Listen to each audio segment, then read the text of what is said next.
Right, lad.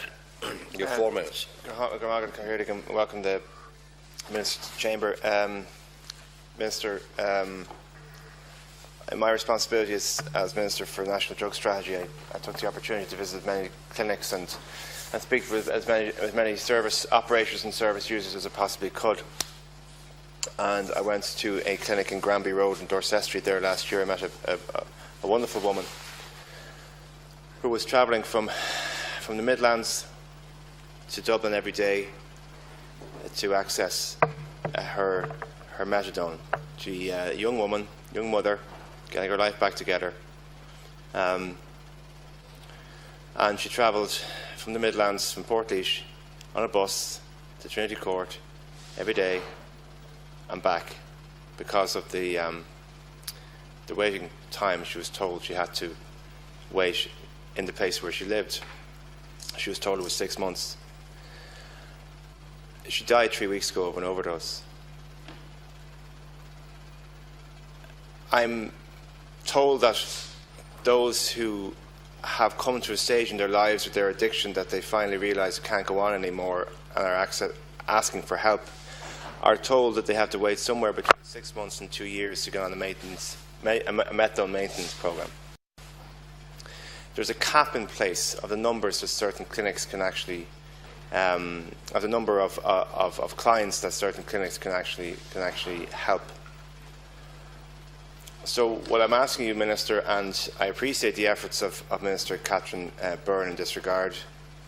I have observed her work at first hand. I have listened to a number of her speeches. I was at an event the other morning where she gave an incredibly impassioned speech about all of our responsibilities to treat those who are vulnerable with their addictions with the most incredible compassion that we can possibly muster. I think she's doing a sound job, and I want to support her in everything that she's doing. But I'm interested to know the reaction from the department and from government as to how we can shorten the time, the waiting time to access this essential treatment programme, and also what we can do to ensure that clinics such as the one in Granby Road have the capacity to deal with all those who they feel they have the capacity to deal with. Having waiting times that are long is something that we obviously have to address, but having caps on the numbers of patients that people can deal with doesn't seem to be able to stand up to any scrutiny, Minister. So this is a life or death issue. I am advocating for people who often are not well thought of or not well regarded of in our society, but it is an issue, as I say, of life and death. And I was incredibly struck when I heard the news only last week that this beautiful person that I met, who was getting her life together, who was doing her absolute best to overcome her addiction, was travelling from Portlaoise to Dublin every day to make her life better and her child's life better, succumbed to her addiction 3 weeks ago and died on the street of an overdose.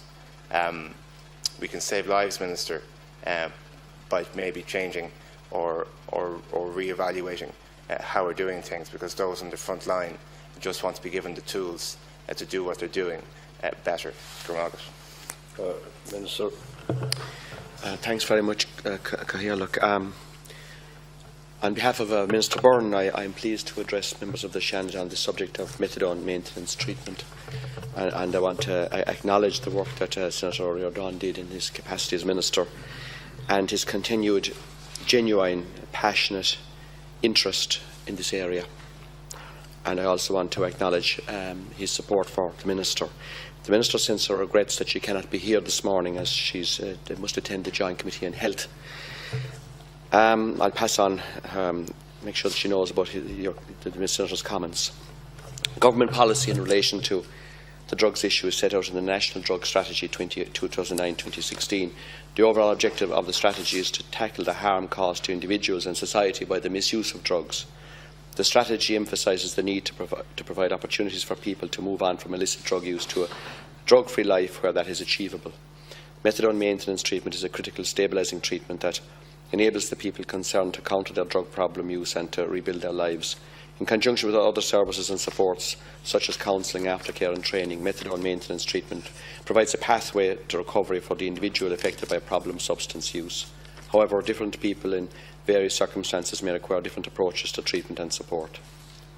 There are currently over 10,000 people availing of methadone treatment.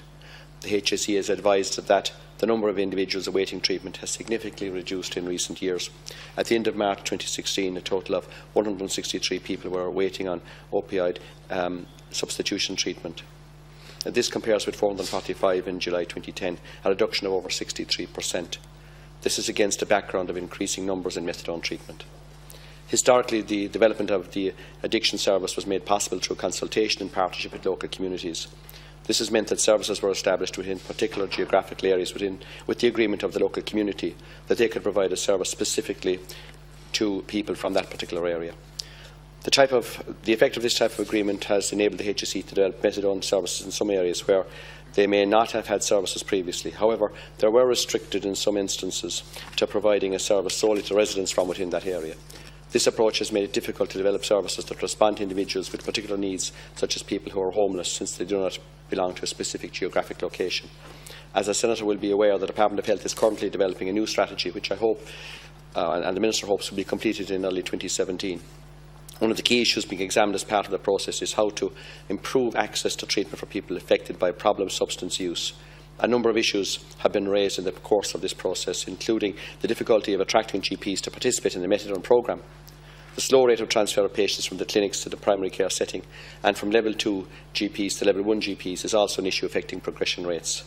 The Minister is hopeful that solutions will emerge to these issues in the context of the new strategic action plan to tackle the drugs problem. And can I also just say how sorry I am to hear that that person that the Senator was acquainted with has passed away in those circumstances, and our condolences. Thank you, Minister, and I appreciate the Minister is at the Health Committee and that can't be helped. I would ask perhaps, Minister, that you could convey to Minister Byrne just the seriousness of the situation, which I know she's aware of, but perhaps a meeting with the senior team in Granby Road would be of benefit, just to have first-hand conversation about the pressures that they are under and the solutions that they are offering. I met with the Minister after she was appointed, and I made a suggestion of a number of places she should visit, and she has done so. And I'm particularly impressed with the compassion she's brought to this brief. However, when you come across a situation, statistics on a page are one thing, and often the issue about this, the problem with this issue is that those who are afflicted with particularly heroin addiction are undermined constantly in the public perception because of their portrayal in the media.